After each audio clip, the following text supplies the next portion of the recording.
And welcome back. The Bronx Cooperative Development Initiative is a community led effort to build an equitable, sustainable, and democratic local economy, creating wealth and ownership for low income people of color. And although the Bronx remains the poorest urban county in the U.S., the organization believes the Bronx already has many of its resources it needs to address its greatest challenges, and people of color and women should lead in the change. Joining us now is the Executive Director of the Bronx Cooperative Development Initiative, Michael Partis. And Michael, good to have you. Excited to be here with you. Thank you for joining us. And so, when we talk about this here, really, you feel as though we got what it takes. And when you talk about having what it takes, I know you're talking about having an able-bodied workforce and people who are trained and ready to go. Absolutely. We believe that the Bronx is a place of hopeful contradictions. And so, in one way, there's all these indicators that the Bronx is struggling, quote unquote, and around health, being the not 62, or being around economy. But every day in our communities, we see abundance of hope, resilience, and solution making.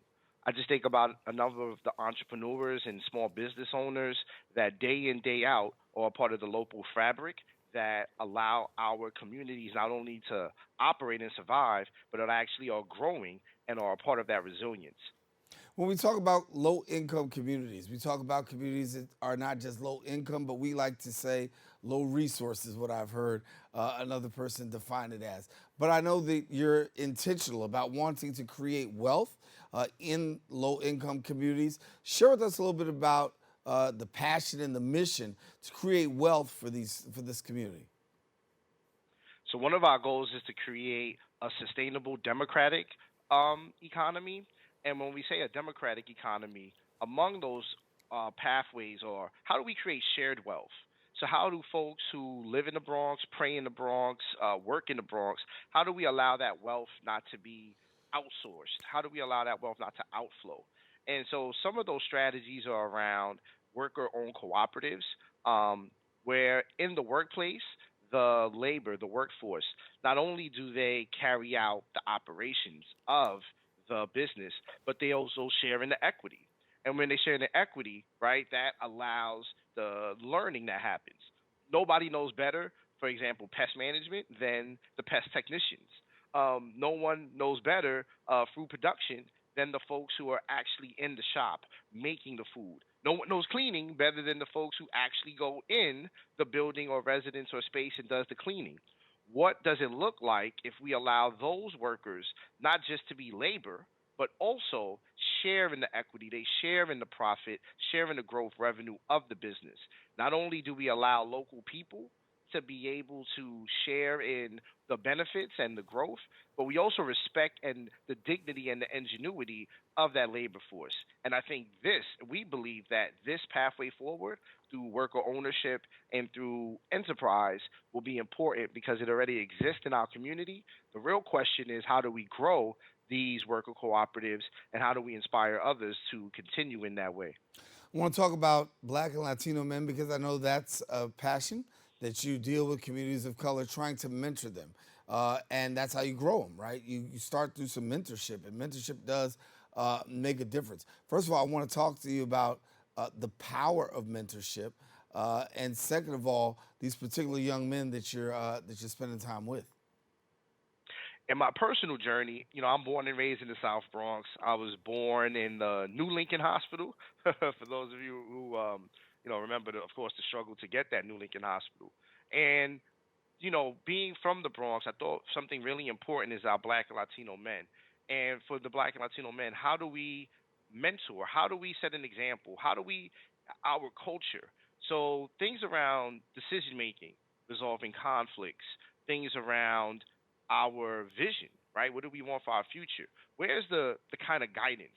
Where's the person that you can talk to? Where's the person that can listen? Where's the person that can give you advice? Where does that happen? And it does happen. It happens in our schools. It happens in our churches. It happens on the corner.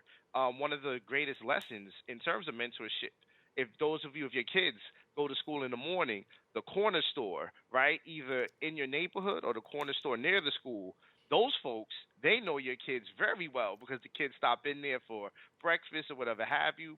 How could we bring what happens in those corner stores, in those schools, or in those churches? How do we bring that into the youth development container? And with mentorship, we were able to match make. In my personal work, we were able to match make adult Black and Latino men who have that experience and that understanding of the Bronx that I just described with younger Black and Latino men, young boys who are still in their development. We were able to bring them together to share the learning, the listening, the inspiration, and the setting the path forward. And I think that's the crux of mentorship is doing those pieces, but bringing the familiarity of those shared spaces like the church, like the school, like the corner store, but bringing it into an interpersonal relationship. And so, watching these young men, talk to us about what you've experienced. Have you, the impact of what's taking place? Because as you mentioned, these young men, the goal is to get them to a higher level. The goal is to get them acclimated for social change and to be socially conscious. How do you measure your success? I think one of the important things I saw with the young men was the information, right? When we think about career and when we think about a job, what information do we have in order to pick or understand that? And often there was a struggle for young men to see careers and opportunities that just wasn't on their radar. In entrepreneurship, the different sectors, manufacturing being one. How could we see these young men have a career in manufacturing, not just on the construction site or in the factory, but actually owning, right? How do they use innovation and how do they use machinery to be a part of manufacturing to own a business that then would be able to sell goods and products? How do they think about construction? Like you can work on the site or you could be a general contractor. Just these examples of business, of entrepreneurship, expanding how our young men understand a job and then a career, and also being able to allow them to think a little bigger, right? Not only is it the placement that you may be put into to have a wage, but to think about in your community, where's that innovation that you could tap into for an enterprise or a small business or even maybe a worker owned cooperative. So a lot of our work was around that information piece and the mentoring that we mentioned before. A lot of that work is around helping these young men see something a little bit different than what they may have known that gives them more career opportunities, and not just one around a wage, but one around capital and wealth that they could share in their communities. When you talk about getting these young men opportunities, how easy is it now to get these opportunities? We know that there's the great resignation going on. A lot of people were still asking the question, how are you making it? Because it doesn't seem like anybody's going to work except for a few people. What has been your takeaway with young people right now, given the fact of where we are in this climate, this environment? Are they ready? Are they eager? Are they ready to work? Absolutely. I think our communities are absolutely eager and ready to work. And very specifically, I think what it is that many of them are starting their own. Not many folks are sitting around waiting for the phone to ring or waiting for the opportunity to pop up. They're starting on their own. There are a number of ventures in fashion, a number of ventures in music, a number of ventures in different type of businesses where young people are self-starting, right? I think what our responsibility is how do we support that self starting, whether it's the equity, whether it's the lending, whether it's the just advice. How does community become a partner with young people who are self directed, self starting for those enterprises and businesses that ultimately will be the heart of our economy? I think for us, the question is how do we partner with them? And the way that you partner with them is by being a thought partner, by helping amplify, by mobilizing resources, and generally by supporting. We always hear the support, like share the website, share the Instagram. We always hear the support, or actually shop there. We always hear that type of support, but we also need the thinking and the mobilization of resources. And I think as a community, that's our responsibility. And I think many folks are out there. So our young people are starting, and many of our adults too, right? They're starting and they're self directed. We need to amplify and be a partner with them as they grow their enterprise and solutions. Before we get down to closing it down, I want to talk about the impact that COVID has had particularly on your constituents, the people that you're dealing with. Talk to me about your clients and how you've been able to really maintain communication and then also keep them galvanized and energized. Because when you think about COVID, we know isolation is huge. When we think about COVID, we know a lot of people, there was this work aversion. There's this transcending into entrepreneurship and trying to develop their own. But how were you able to navigate with your group? I think there's two things. One, the small at BCDI. At BCDI, the small businesses that we worked with, one of the critical things we did was help source contracts.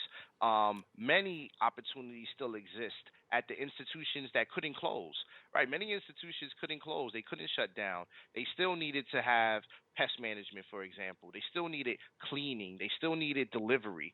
And so for our small businesses, those contract opportunities to provide service, that's revenue, right? And so one of the things that we thought we could do is really drill down and seek out those contracts, talk to folks in higher education, in hospitals, talk to those folks who are still running, who can't afford to shut down. Where are they contracting their service? Are they looking at local businesses? Are they looking at minority owned businesses? Are they looking at businesses aligned to economic democracy like we have at BCDI? So we were able to bring contracts to businesses, minority owned businesses in the Bronx like Clean Worker Solutions, BioClassic, and Kojo Pest Management. The second thing that we were able to see was indoor air quality. Many of our folks who had to go to work, they still had to travel on public transportation, they still were in offices, and they still were in shared spaces. So, COVID being an indoor air quality issue, what's the ventilation? What's the filtration like? What is the quality of our indoor air? And so, as an organization, one of the things that we're beginning to work on is that quality piece, the innovation on clean air indoors, the regulation around that indoor air quality, and then ultimately the health outcomes that we can see is important. So the workforce and those businesses that have to stay open can also stay healthy. And the outdoor air is important, but COVID 19 made explicitly clear that indoor air quality is key. And so we work with industries and with stakeholders who are interested in air quality, but specifically around the indoor aspect of it. And we're really excited to continue that work moving forward. Michael, there might be a parent out there or a young person that's saying, "Listen, you're doing some great work. I want to be connected. How do I get my young person connected and attached?" What answer do you give them? You can check out our website, bcdi.nyc.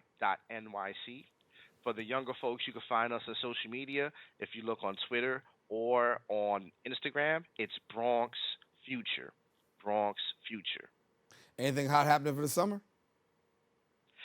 June 18th, we're going to have a People's Assembly at the Point CDC's Fish Parade. We're going to have a People's Assembly where we're looking for ideas and solutions for a long-term people's economic development plan.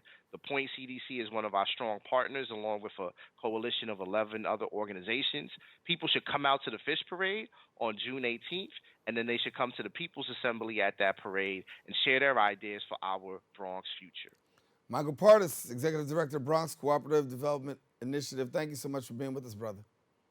Thank you for having me. All righty, taking a quick break. Listen, we got more show here on the Social Justice Forums. We'll return right after this.